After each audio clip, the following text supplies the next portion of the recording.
பள்ளிக்கூடத்தை மூடுனதுக்கு அப்புறம் நீ வந்து படிக்கிறியா?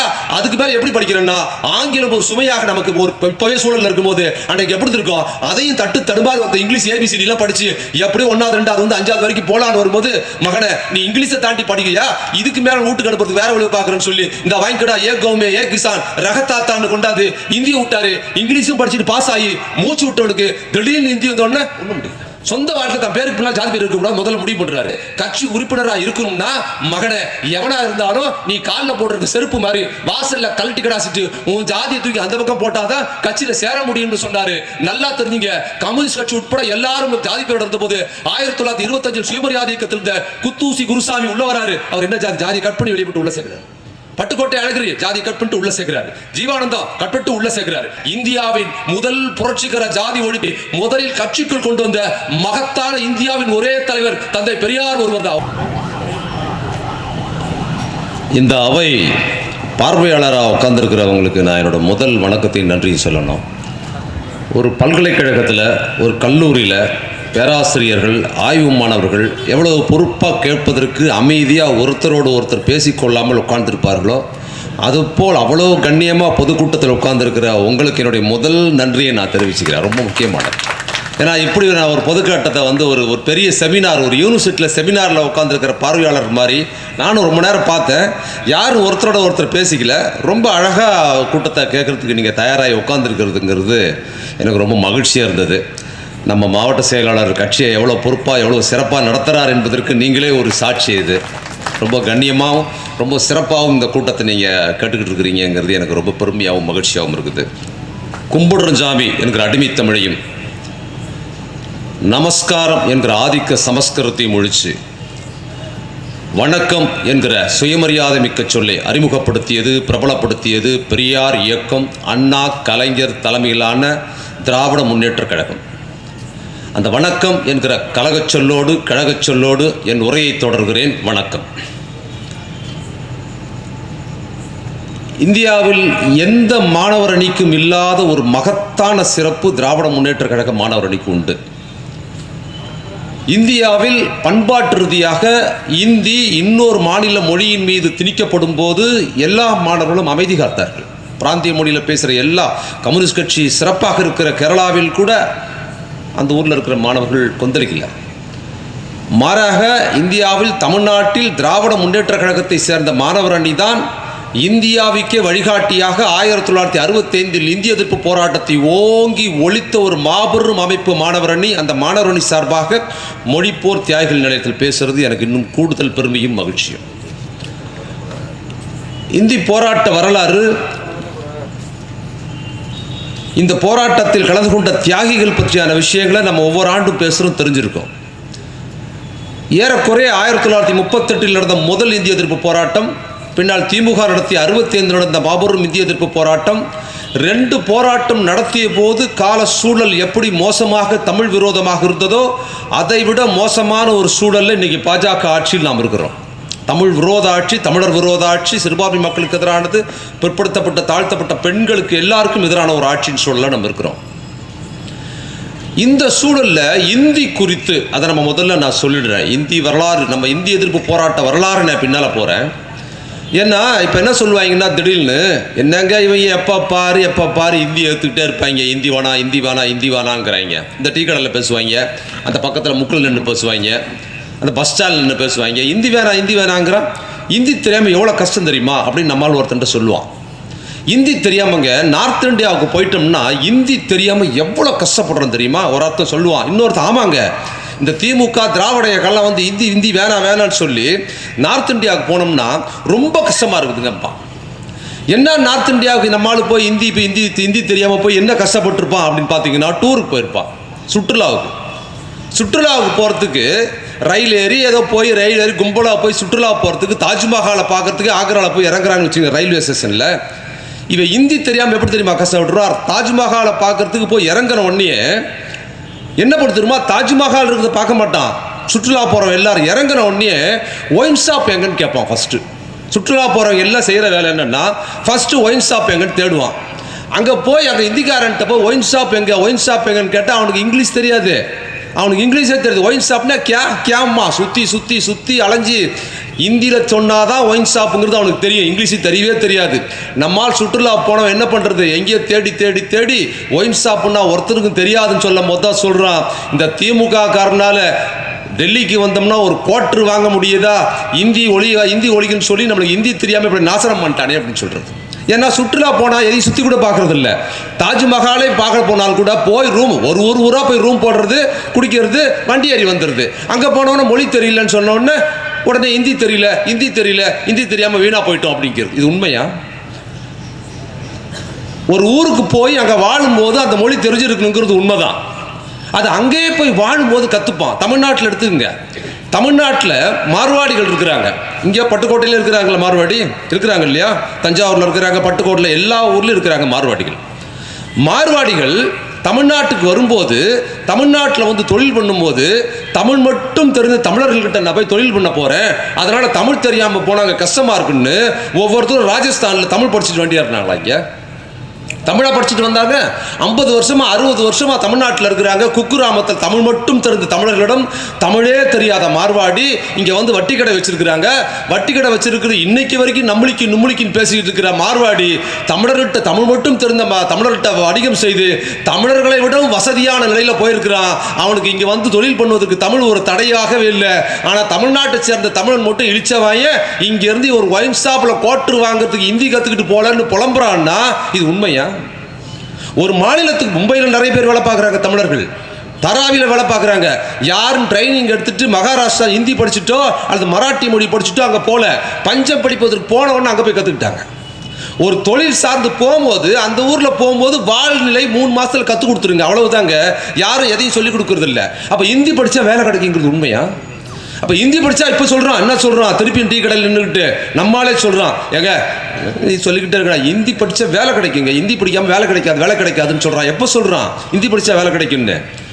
இந்தியில் தாய்மொழி கொண்டு உத்தரப்பிரதேசத்துக்காரன், மத்திய பிரதேசத்துக்காரன், பீகார்காரன், ஹரியானாக்காரன் அவன் ஹிந்தியில் தான் பல்லு விளக்குறான், இந்தியில் தான் வாந்தி எடுக்கிறான், இந்தியில் தான் சாப்பிட்றான். அவனுக்கு இந்தியை தவிர வேறு எதுவுமே தெரியாது, இந்தி மட்டும்தான் தெரியும்.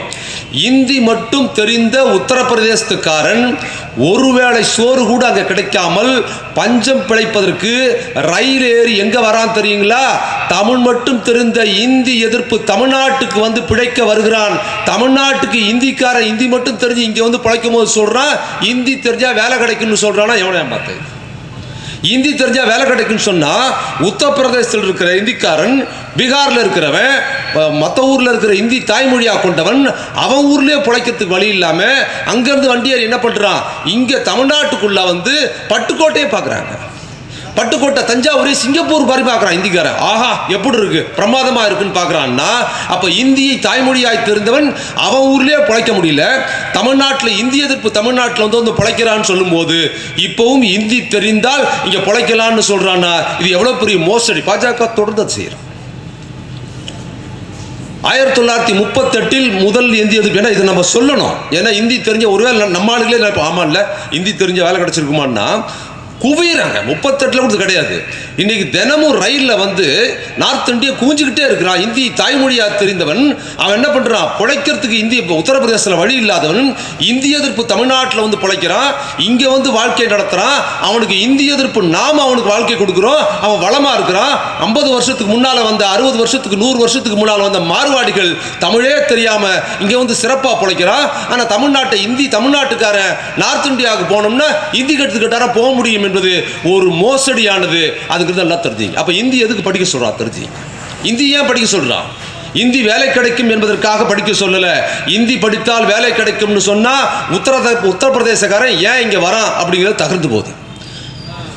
1938 முதல் இந்தி எதிர்ப்பு போராட்டம் நடக்குது. பெரியார் தான் அதை நடத்துறார்.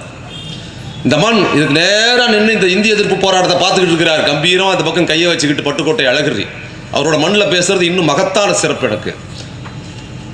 1938 இந்திய எதிர்ப்பு முதல் இந்திய எதிர்ப்பு போராட்டம் நடக்குது. அன்னைக்கு ராஜாஜி முதல்வராக இருக்கிறார். இன்னைக்காவது வட இந்தியாவில் இருக்கிறவங்க யாரு, இன்னைக்கு வட இந்தியாவில் இருக்கிறவங்க இந்தியை திணிக்கிறாங்க, பாஜக இந்தியை திணிக்குது, நார்த் இந்தியாக்காரன் வட இந்தியாக்காரன் தமிழ்நாட்டு இந்தியை திணிக்கிறான்னு சொல்லலாம். 65 நடந்த இந்திய எதிர்ப்பு போராட்டத்தில் கூட ஒன்றிய அரசா இருக்கிற அந்த அரசு வந்து காங்கிரஸ் அரசு, அன்னைக்கு இருந்த காங்கிரஸ் நம்மள இந்தி தெரிஞ்சு சொல்லலாம். 38 யாரு 1930 பிரிட்டிஷ் அரசு இருக்குது, அவன் திணிக்கல இந்திய. அன்னைக்கு யார் திணிச்சது? தமிழ்நாட்டிலே வாழ்ந்த தமிழ்நாட்டிலே இருந்த ராஜாஜி இந்திய திணிச்சார். நல்லா தெரிஞ்சுங்க, இந்தி திணிப்பு என்பது உங்களுக்கு குறிச்சு வச்சுக்கோங்க. இந்தியை தமிழர் மேல் திணித்ததில் இந்திக்காரன் திணிக்கவே இல்லை, தெரியுமா உங்களுக்கு? நம்ம மீது இந்திக்காரன் திணிக்கல. உத்தரப்பிரதேசத்துக்காரனோ மத்திய பிரதேசத்துக்காரனோ நம்ம மேல இந்தியை திணிக்கல. இந்தியை கட்டமைச்சு கொண்டு வந்தது இந்தி பேசாத, இந்தியை மையமிட்டு பிழைக்கிற அரசியல்வாதிகளும் இந்தியை மையமிட்டு பிழைக்கிற வணிகர்களும் கட்டமைச்சு பிற மக்கள் மேல கொண்டு போய் சேர்த்தாங்க. அதுல ஒரு உதாரணமே 38 ராஜாஜி, இந்திக்காரர். அவர் ஏன் நம்ம மேல திணிச்சார்? அவர் தான் முதல்ல திணிக்கிறார் 1938. அவர் எதுக்காக திணிக்கிறார்? நல்லா தெரிஞ்சுங்க. இந்தி படித்தால் நமக்கு வேலை கிடைச்சிரும்னு சொல்றதுக்காக ராஜாஜி இந்தியை திணிக்கல. ராஜாஜி 38 இந்தி திணிப்பதற்கு முன்னால் ஒரு வேலை பார்த்தார். என்ன தெரியுங்களா? இந்தி படிச்சு ஆரம்ப பள்ளிக்கூடத்தில் இந்தி திணிக்கிறாரு. 1938 மாகாண முதல்வராக இருக்கும்போது அன்னைக்கு இருந்து ஒன்றிய அரசுக்கு அதுக்கு சம்பந்தமே கிடையாது. பிரிட்டிஷ் அரசுக்கு அதுக்கு இந்தி திணிப்புக்கு எந்த சம்பந்தம் கிடையாது.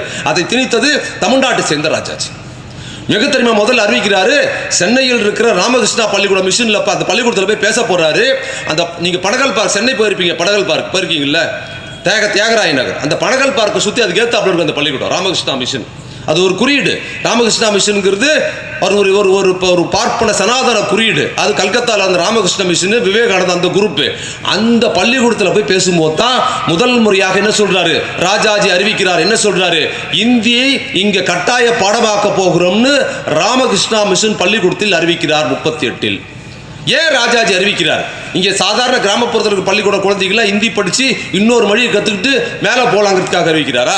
சரி, அதற்காக தான் அறிவிக்கிறாருன்னா அதற்கு முன்னால் ஒரு வேலை பார்த்தார் ராஜாஜி. என்ன பண்ண தெரியுங்களா? இந்தியை பள்ளிக்கூடத்தில் திணிப்பதற்கு முன்னால் வேற ஒரு வேலை பார்த்தார். என்ன தெரியுங்களா? 6000 பள்ளிக்கூடங்களை மூடினார். எனக்கு குறிச்சு வச்சிங்க. இந்தி படிச்சு எல்லாரும் மேலே போகணும்னு நினைக்கிற ஒருத்தன் 6000 பள்ளிக்கூடத்தை ஏன் மூடணும்? பள்ளிக்கூடத்தை மூடுறவன் நம்மெல்லாம் வளரணுங்கிறதுக்காக இந்தி திணிப்பானா? கிடையாது. அப்போ பள்ளிக்கூடங்களை எதற்காக 6000 பள்ளிக்கூடங்களை ராஜாஜி மூடினாரோ அதே காரணத்திற்காக தான் இந்தியை திணிச்சார். ரெண்டு வேறு கிடையாது. அதை நான் சொல்றேன். ஏன் பள்ளிக்கூடத்தை முன்னார் தெரியுங்களா? ராஜாஜி ஆட்சிக்கு பதவி ஏற்பதற்கு முன்னால், அதற்கு முன்னால் நூற்றாண்டாக திராவிட கட்சின்னு சொல்றோமே, நீதி கட்சி வந்து ஆட்சி நடத்தி ஏராளமான பள்ளிக்கூடங்களை கிராமப்புறத்தில் திறந்துட்டாங்க. நம்ம மாதிரி தாழ்த்தப்பட்ட பிற்படுத்தப்பட்ட சிறுபான்மை மக்கள் எல்லாம் அப்பதான் படிக்க ஆரம்பிச்சோம். நம்ம நீதி கட்சி வந்து 1914 கட்சி ஆரம்பிச்சு 22 ஆட்சியை பிடிச்சி அன்னைக்கு இருந்த பனகல் அரசர் பார்த்தீங்களா, பனகல் அரசர். அந்த பனகல் அரசர் நீதி கட்சி பற்றி நான் சொல்லணும்னா உதாரணம் சொல்றேன் உங்களுக்கு புரியறதுக்கு. நீதி கட்சி சென்னைக்கு போனவங்க தான் நீங்க எல்லாரும் இல்லையா? எல்லாரும் சென்னைக்கு போயிருக்கிறீங்க. நான் மாநாட்டில் இதை கேட்டேன். சென்னைக்கு போகாதவங்க யாரும் இருக்க முடியாது. சென்னையில் டி நகருக்கு போனவங்க எத்தனை பேர்? கை தூக்குங்க. ஓகே, சரி. தியாகராய நகருக்கு எத்தனை பேர் போயிருக்கீங்க? டி நகர் தான் தியாகராய நகர், தியாகராய நகர் தான் டி நகர். அந்த தியாகராய நகர் இருக்குல்ல, நீங்க தியாகராய நகர்ங்கிறது 1924 நீதி கட்சி ஆட்சியில் உருவாக்கப்பட்ட ஒரு நகரம். அது மேற்கு மாம்பலத்தோட ஏரி பகுதி. அந்த பகுதிக்கு நீதி கட்சி உருவாக்கிய தலைவர் தியாகராயர் நினைவாக அந்த பேரை வைக்கிறாங்க. அந்த ஊருக்கே தியாகராயர் நகராச்சா. உஸ்மான் ரோடு இருக்குல்ல, உஸ்மான் ரோடு, அது நீதி கட்சியோட எம்எல்ஏ உஸ்மான். அபிபுல்லா சாலே, அவர் ஒரு அபிபுல்லா நீதி கட்சியோட எம்எல்ஏ. நடுவில் இருக்கிற பனகல் பார்க் பார்த்தீங்களா, அது என்னென்ன பனகல் பார்க்? இது நீதி கட்சி அரசர், பனகல் அரசர் ராமநாயன் நிங்கர், அவர் பேர்ல உள்ளது பனகல் பார்க். அங்க இருக்கிற நாயர் பார்க் பார்த்தீங்களா, நீதி கட்சி ஆரம்பித்த தலைவர். நடேசன் பார்க் நீதி கட்சி ஆரம்பித்த தலைவர். அந்த பக்கம் பார்த்தீங்கன்னா பாண்டி பஜார், அது சவுந்தர பாண்டி பஜார், அதுவும் நீதி கட்சியோட தலைவர். அந்த ஊரே நீதி கட்சிக்காக உருவாக்கப்பட்டது. நீங்க சென்னையில் இருக்கிற தியாகராய நகரை ஞாபகம் வச்சுக்கிட்டீங்கன்னா இந்த தலைவர்கள் பூரா வந்துருவாங்க. உங்களுக்கு ரொம்ப பழக்கமான பேர் தான் அந்த நீதி கட்சி. அந்த நீதி கட்சி ஆட்சியில் தான் நம்ம சட்ட ரீதியா மிஷனரிஸ் வந்து கல்வி கொடுத்தான். கிருஷ்ண மிஷனரிஸ் அவன் தான் முதல்ல வந்து கொடுத்தான். இங்க படிக்க கூடாதுன்னா அவன் படின்னு சொன்னான்.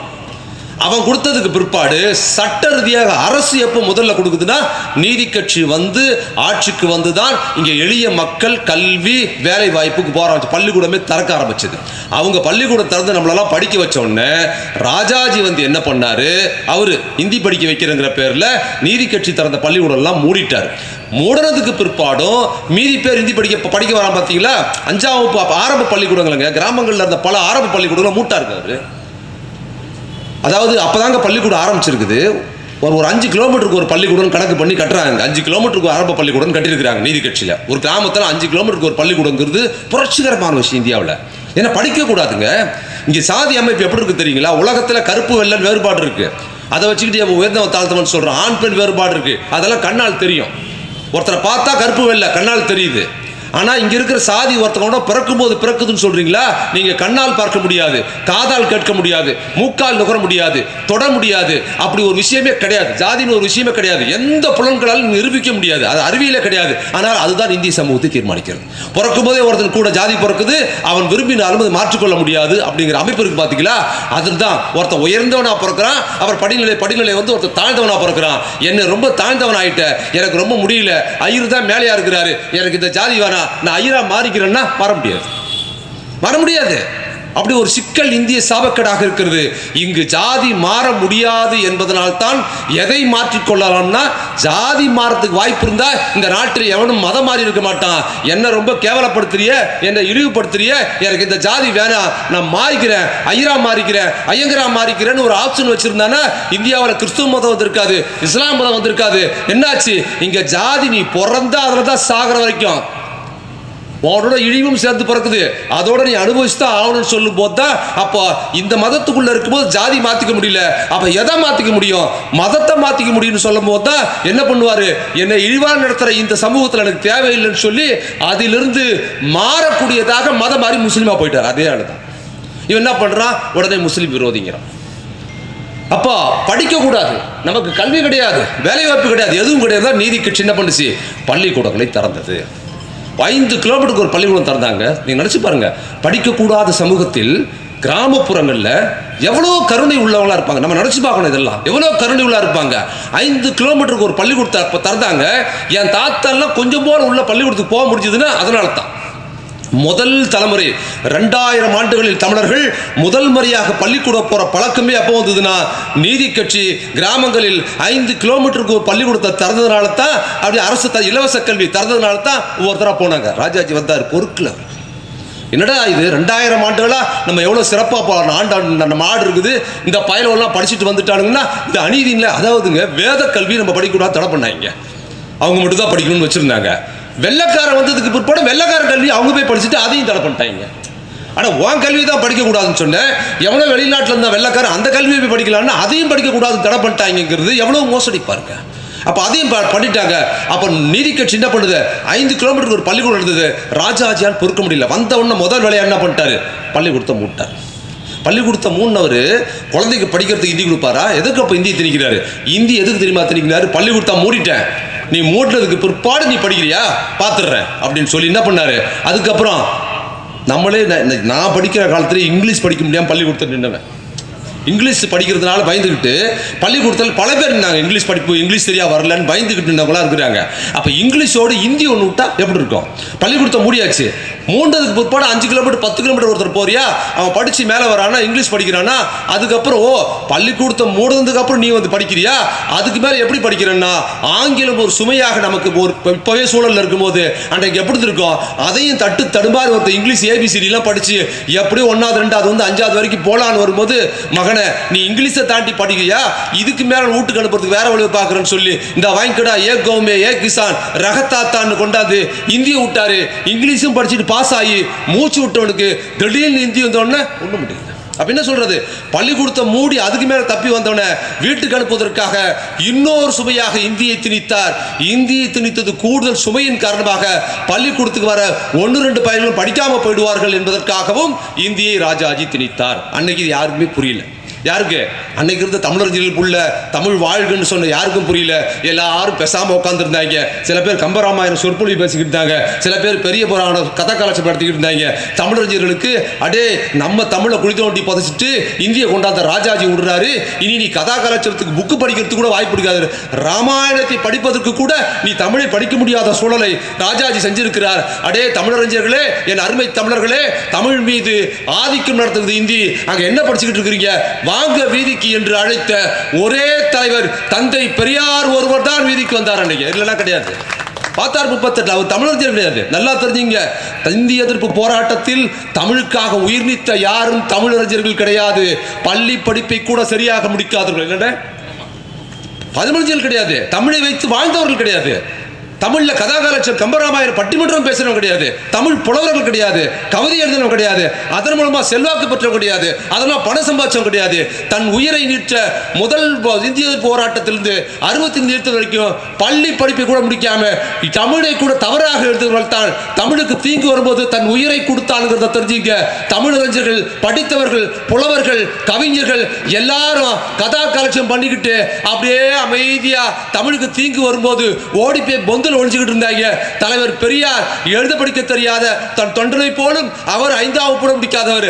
அவரும் அவர் தலைமையில் தொண்டும் கிளம்பி தமிழை பாதுகாப்பதற்காக துவம்சம் செய்து மாபெரும் போராட்டத்தை தலைவர் அறிவித்தார். அந்த மாபெரும் போராட்டத்தின் ஒப்பற்ற ஒரே தளபதி இந்த மண்ணில் பிறந்த அதோ நிற்கிறாரே பட்டுக்கோட்டை அழகிரி தான் மாபெரும் இந்தி போராட்டம் முதல் தளபதி. அவெல்லாம் தியாகிங்க. பட்டுக்கோட்டை அழகிரி எல்லாம் நல்லா என்ன பேசுதெல்லாம் இவ்வளோ வசதி அண்ணன் இவ்வளோ வசதி பண்ணி கொடுத்துருக்குறாரு. எனக்கு மைக் இங்கே பேசுனா தஞ்சாவூர் வரைக்கும் கேட்குது. அவ்வளோ சிறப்பு வசதிகள் எல்லாம் இருக்குது. பட்டுக்கோட்டை அழகிரிலாம் பேசும்போது கரண்ட் கிடையாது, கரண்ட் வசதி கிடையாதுங்க. 30, 25, 38 எல்லாம் மேடை கிடையாது, ராந்தல் விளக்கு. ஊர் அவனே போய் பேசினா. பட்டுக்கோட்டை அழகிரி பத்தி சாதாரணமா நினைக்காதீங்க. ஒப்பார் மிக்காத ஒரு தலைவர். பெரியாருக்கு பிற்பாடு பெரியார் இயக்கத்தில் ஒப்பற்ற ஒரு தலைவர். அஞ்சா நெஞ்சன்னா சும்மா இல்ல, அப்படிப்பட்ட ஃபயர் பட்டுக்கோட்டை அழகிரி. பட்டுக்கோட்டை அழகிரியா அழகிரி சாமி தான் ஒரு பேரு. நீங்க அழகிரி சாமிங்கிறது வைணவ பேர். வைணவ குடும்பத்தில் நாயுடுகள், ரெட்டியார்கள், செட்டியார்கள் பார்த்தீங்கன்னா அழகிரி சாமின்னு வைப்பாங்க. அழகிரின்னு பேர் வச்சா அவன் திராவிடத்துக்கு அழகிரி அப்படின்னு பேர் வச்சு திராவிட. அவரு அழகிரி வைணவ சமுதாயத்தை சேர்ந்தவர். ஒப்பற்ற தியாகி. சென்னையில் வந்து சுயமரியாதை இயக்க பெரியார் சுயமரியாதை இயக்கத்தில் வராரு. உள்ள சேரும்போது பெரியார் தெரியுமில்ல, பெரியார் எவ்வளவு பெரிய தியாகி தெரியுங்களா? அதெல்லாம் நீங்க தெரிஞ்சுக்கணும். பெரியார் சாதி ஒழிப்புன்னு முடிவு பண்ணிட்டாரு. என்ன பண்ணாரு? எதையுமே முதல்ல தன்னோட வாழ்க்கையில் நடைமுறைப்படுத்துவாருங்க. தன் வாழ்க்கையில தன் குடும்பத்தில் நடைமுறைப்படுத்திட்டு அதுக்கப்புறம் தன் கட்சியில் நடைமுறைப்படுத்திட்டு அதுக்கப்புறம் தான் மக்கள்கிட்ட வருவார். அவர் என்ன பண்ணார்? சொந்த வாழ்க்கையில் ஜாதி ஒழிக்கிறார். சொந்த வாழ்க்கை தன் பேருக்கு பின்னால் ஜாதி பேர் இருக்கக்கூடாது முதல்ல முடிவு பண்றாரு. அதுக்கு பிற்பாடு என்ன கட்சி ஆரம்பிக்கிறார்? சுயமரியாதைக்கும். இந்தியாவிலேயே முதல் முறையாக ஒரு கட்சி ஆரம்பித்து கட்சி உறுப்பினராக இருக்கணும்னா மகனை எவனா இருந்தாலும் நீ காலில் போட்டிருக்க செருப்பு மாதிரி வாசல்ல கழட்டி கடாசிட்டு உன் ஜாதியை தூக்கி அந்த பக்கம் போட்டாதான் கட்சியில சேர முடியும்னு சொன்னாரு. நல்லா தெரிஞ்சுங்க, கம்யூனிஸ்ட் கட்சி உட்பட எல்லாரும் ஜாதி பேரோட இருந்த போது 1925 சுயமரியாதை இயக்கத்தில் இருந்த குத்தூசி குருசாமி உள்ள வராரு. அவர் என்ன ஜாதி? ஜாதியை கட் பண்ணி வெளியே உள்ள சேர்க்கிறார். பட்டுக்கோட்டை அழகிரி ஜாதியை கட் பண்ணிட்டு உள்ள சேர்க்கிறாரு. ஜீவானந்தம் கட் பண்ணிட்டு உள்ள சேர்க்கிறாரு. யாரா இருந்தாலும் ஜாதி உள்ளதான் சேர்க்கிறாரு. இந்தியாவின் முதல் புரட்சிகர ஜாதி ஒழிப்பு இயக்கம் உறுப்பினராகும் தலைவரும் தொண்டரும் முதல்ல 25 ஜாதியை எல்லா ஆதிக்க ஜாதியை சேர்ந்தவங்க தூக்கி அந்த பக்கம் கடாசிட்டு ஒரு ஜாதி ஒழிப்பு குழுவை முதலில் கட்சிக்குள் கொண்டு வந்த மகத்தான இந்தியாவின் ஒரே தலைவர் தந்தை பெரியார் ஒருவர் தான். அவதான் செய்தார். ஃபர்ஸ்ட் செஞ்சாரா? வந்துட்டார் அழகிரி. ஐயா கிட்ட ட்ரைனிங் எடுக்கிறாரு. எடுத்த உடனே ஐயா கோடு போட்டு அவர் ரோடு போடுறார். அழகிரி ஐயா கருத்துக்களை ஈர்க்கப்பட்டு அப்பா இப்படி ஒரு கருத்தான்னு அவர் என்ன பண்ணுறாரு? அந்த கருத்துக்கள் மக்கள் மத்தியில் சொல்லணும் ஆவேசம் கொண்டு அவர் பேச போறாரு. சென்னை மெரினா கடற்கரையில், சென்னை திருவல்லிக்கேணி வீதிகளில் ஒருத்தர் போய் தண்டோரா போடுறார். இன்னைக்கு சாயந்தரம் மெரினா கடற்கரையில் அஞ்சானஞ்சன் பட்டுக்கோட்டை அழகிரி பேசுகிறார், எல்லோரும் திரண்டு வாருங்கள் அப்படின்னு ஒருத்தர் தலப்பா கட்டிக்கின்னு கழுத்தில் அந்த இது போடுவாங்க தண்டோரா. அந்த தண்டோரா போட்டு வீதி வீதியாக திருவல்லிக்கேணி வீதியெல்லாம் போய் அக்ரகாரம் முஸ்லீம் தெரு எல்லா தெருலையும் ஒருத்தர் போய் தண்டோரா போட்டு வெயிலில் வேர்த்து விறுவித்து தண்டோரா போட்டு அழகிரி பேசுகிறார். வாங்க வாங்கன்னு தண்டோரா போட்டு போகிறார். அவ்வளோ தூரம் காலையிலேருந்து சாயங்காலம் வரைக்கும் தண்டோரா போட்டு என்ன பண்ணுறாரு? ஒரு ஆள் போட்டுட்டு அழகிரி பேசுகிறாரு வாங்கன்னு போகிறாங்க. ஜனங்கள்லாம் திரண்டு அங்கே போகுது. இது மெரினா பீச்சுக்கு போனால் அழகிரி யாருன்னு பார்த்தா காலையில் வந்து தண்டோரா போட்டார்ல அவர் தான் அழகிரி. நினச்சி பாருங்க, வந்தாங்க தலைவர்.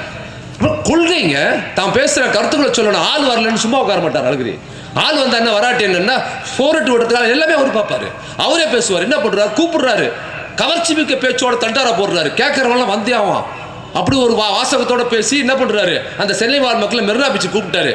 எல்லாம் அழகிரி வருவார் அழகிரி வருவார்னா அந்த தம்பி போறார். தண்டாரா போட்ட தம்பி எப்ப அழகிரி வருவார் அப்படின்னு சொல்லிட்டு அழகிரி போய் பேசுறாரு.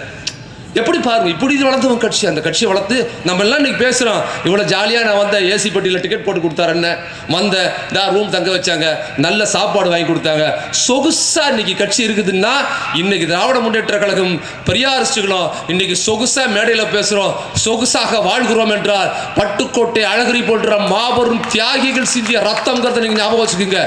அதுதான், அது மறந்துட்டோம்னு வச்சுங்க இன்னும் கொஞ்ச நாள்ல போயிடும். மொத்தமும் போயிடும். அண்ணா நம்ம எம்எல்ஏ பேர் அண்ணாதுரையின் பேர் வச்சிருக்காருல்ல, இன்னும் கொஞ்ச நாள் பேர்லாம் வைக்க முடியாது. அப்படியே தலைமுறைமா மாறி வருது பார்த்தீங்களா. மதிமாறன், அண்ணாதுரை, நெடுஞ்செழியன், இந்த மாதிரியான பேர்கள்லாம் வந்து பார்த்தீங்களா, கலைஞர் அப்படி அள்ளி கொட்டினார் தமிழ் பேர்களை பல இடங்களில். இதெல்லாம் மாறுது, சமூகம் மாறிக்கிட்டே இருக்குது. நம்ம தலைமுறையிலே நம்ம குழந்தைகளுக்கு தமிழ் பேர் இல்லாத சூழலை நம்மளே உருவாக்கிட்டு இருக்கிறோம். அப்போ அழகிரி அவருக்கு என்ன தலையெழுத்தா? ஏன் அவர் மிலிட்ரியில் வேலை பார்த்தவர்? ஒரு அழகிரி என்னன்னா மிலிட்ரியில் வேலை பார்த்தவர், மிலிட்ரியில் வேலை பார்த்தவர். அவர் ஏன் தலையெழுத்து உருக்கத்தெல்லாம் விட்டுட்டு அவன் ரோடாக வந்து ஏன் செய்யணும்? பிரச்சாரம் பண்ணுறான். அப்படிப்பட்ட தியாகி. அவன் தலைமையில் தான் என்ன பண்ணுறாரு, திருச்சியிலிருந்து படை கிளம்புது.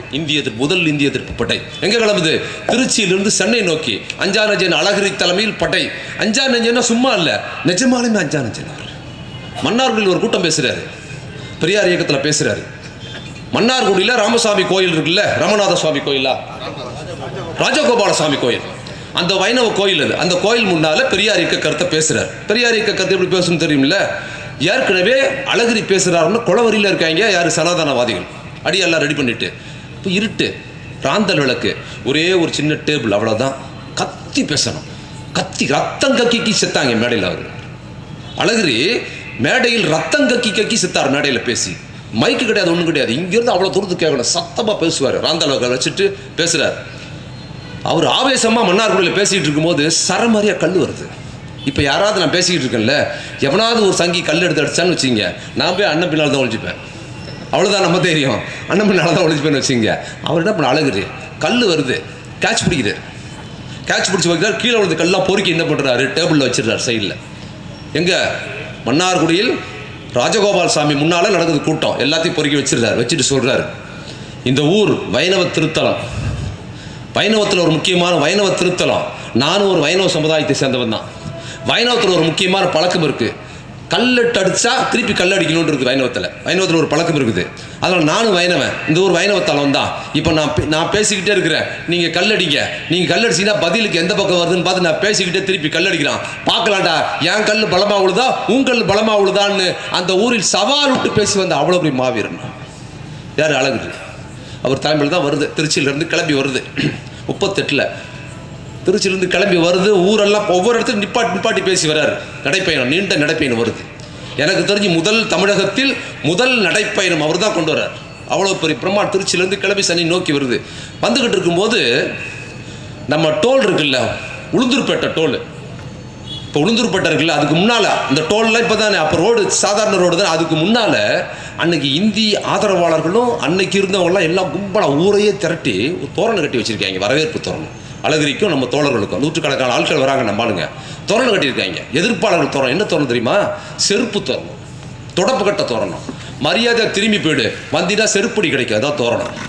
வந்த தோழர் அழகிரி தலைமையில் அப்படியே நிற்கிறாங்க, நின்ட்டாங்க. அங்கேயே இந்திய எதிர்ப்பு போராட்டத்துக்கு வர பயணத்தில் அவ்வளவு கடுமையான எதிர்ப்பு, அப்படியே நின்ட்டாங்க. நின்ன ஒன்று அழகிரி வந்தவன் நூற்றுக்கணக்கான பேர், அதெல்லாம் பிச்சு கடாச்சிட்டு போயிட்டே இருக்கலாம். அழகிரி அவன் எவ்வளோ பெரிய ஆள், சினிமாவில் கூட நீங்கள் ஹீரோவை பார்க்க முடியாது அழகிரி மாதிரி ஒரு ஆள். என்ன பண்ணுறாரு அழகிரி, நிப்பாட்ட சொல்கிறார். தோரணத்தை பார்க்குறாரு, அசிங்கமாக எழுதி வச்சிருக்கு, செருப்படி இவ்வளோ. அந்த பக்கத்தில் கையில் செருப்பு, தொடப்பு கட்ட, உருட்டுக்கிட்டெல்லாம் வச்சுட்டு நிற்கிறாங்க கும்பலாக. அழகிரி பார்க்குறாரு, எல்லாரும் அமைதியாக இருக்க சொல்லிட்டு, அழகிரி நீ எதுவும் பண்ணாதீங்க, யாரும் பிரிக்காதீங்கன்னு சொல்லிட்டு பேசுகிறாங்க. அதாவது நீங்கள் நம்மளாம் ஒன்றும் பேச்சே கிடையாதுங்க. அவர் என்ன பேசுகிறாரு, ஏன் இந்தியை எதிர்க்கிறோம், எதுவும் யாரையும் கண்டிச்செல்லாம் ஒன்று பேச, சூழலுக்கு ஏற்ற மாதிரி பேசுறது. எங்கே கடுமையாக பேசணும் அங்கே பேசுவார். மாசா மக்கள் நமக்கு எதிராக கூட்டி வச்சிருக்கிறான்னா அந்த இடத்துல அந்த மக்கள் மனதை மாற்றுவது எப்படி, அவங்ககிட்ட நம்ம கொள்கை எப்படி கொண்டு போகிறதுன்னு அவனுக்கு தெரியும். என்ன பண்ணுறாரு அழகிரி, மக்கள் இவருக்கு எதிராக நிற்கிது, கையில் உண்டா தொடுதோடு நிற்கிறாங்க, யாரையும் பேசல, நான் பேசுகிறேன்ட்டார் அழகிரி. அமைதியாக இருங்கன்ட்டு, எதையும் கை வைக்காதையும் ஒன்றும் பேசாமல் இருங்கன்ட்டு ஆரம்பித்து இந்தியை நாங்கள் ஏன் எதிர்க்கிறோம், இந்தியை ஏன் திணிக்கிறாங்க, இந்தி இங்கே வருவதனால் என்ன சிக்கல்னு விளக்கம் கொடுத்து பேசுகிறாங்க. அரை மணி நேரம் பேசுன ஒன்னாங்க. கூட்டம் ஆர்ப்பரிக்குது. எதிராக வந்த கூட்டம் பூரா என்ன பண்ணுது, இந்திய எதிர்ப்பு முழக்கம் போடுது. தனக்கு எதிராக வந்த கூட்டத்தை இந்திய எதிர்ப்பு முழக்கம் போடுறாங்க. முழக்கம் போட்ட உடனே சொல்கிறார், இப்போ பேசி முடிச்ச உடனே முழக்கம் போட்ட உடனே இவங்களுக்கு ஆதரவாக முழக்கம் போடுது. முடிச்ச உடனே அடிக்க வந்தான் பார்த்தீங்களா சைடு, அவன்லாம் சைடு வாங்குறான். இந்த தோரணம் செருப்பு தோரணம் சொல்கிறான். அப்போ தான் தன்னோட சுய ரூபத்தை காட்டுறாரு, வெளியே காட்டுறாரு. இப்போ சொல்கிறேன் மகனை, இந்த செருப்பு தோரணம் நீ எங்களுக்கு எதிராக கட்டின தோரணம் இருக்குல்ல, எவன் கட்டினானோ அவனே வந்து அழுத்துட்டினா நீ ஒழுங்காக இங்கேருந்து போகலாம், இல்லைனா நீ போக முடியாதுன்னு சொன்னவனை எவன் செருப்பு தோரணம் கட்டினானோ அவனையே வச்சு அவுக்க வச்சு அதற்கப்புறம் நடை போன மாபெரும் வீரம் தான். அதனால தான் கம்பீரமாக ஒரு சிலை வச்சிருக்காங்க. கலைஞர் வச்ச சிலை தானே அது. ஏன் தன் பையனுக்கு பேர் வச்சாரு, அழகிரின்னு ஏங்க பேர் வச்சாரு? கலைஞர் வந்து அவ்வளவு சிறப்பானவருங்க. தந்தை பேர் முதல்ல வச்சார், முத்துவேல். முத்துவேல்னா சமயம் சைவ சமய பேராடுது. அவங்க அப்பா பேர் முத்துவேல், வேலை கட் பண்ணிட்டாரு, தமிழ் பேராட. நீங்கள் கதிர்வேல்னு இருக்கோம், வேலை கட் பண்ணிட்டீங்கன்னா தனித்தமிழ் சமயம் இல்லாத பேராட்டம் கதிர்னு. கலைஞர் எப்படினார் அப்படி வச்சார். ரெண்டாவது பையனுக்கு அழகிரின் என் பேர் வச்சார். அழகிரின் பேர் அவரு பிரியம்.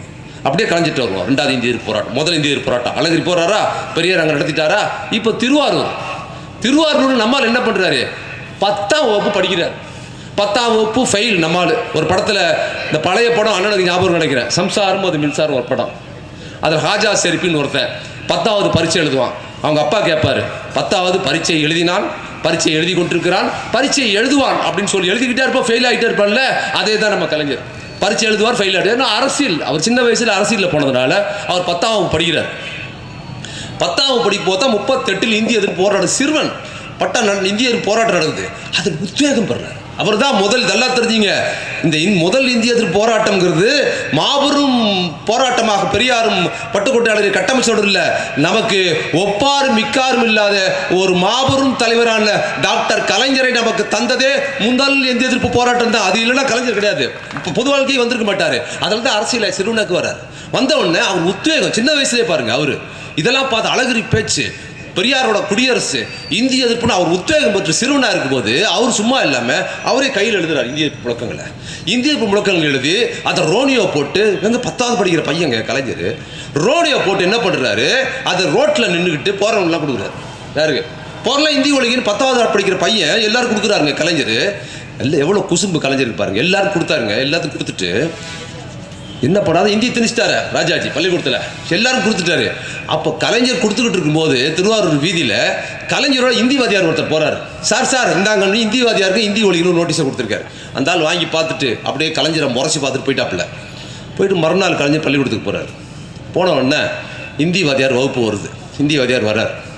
வந்து கருணாநிதி எழுந்துருன்றார்.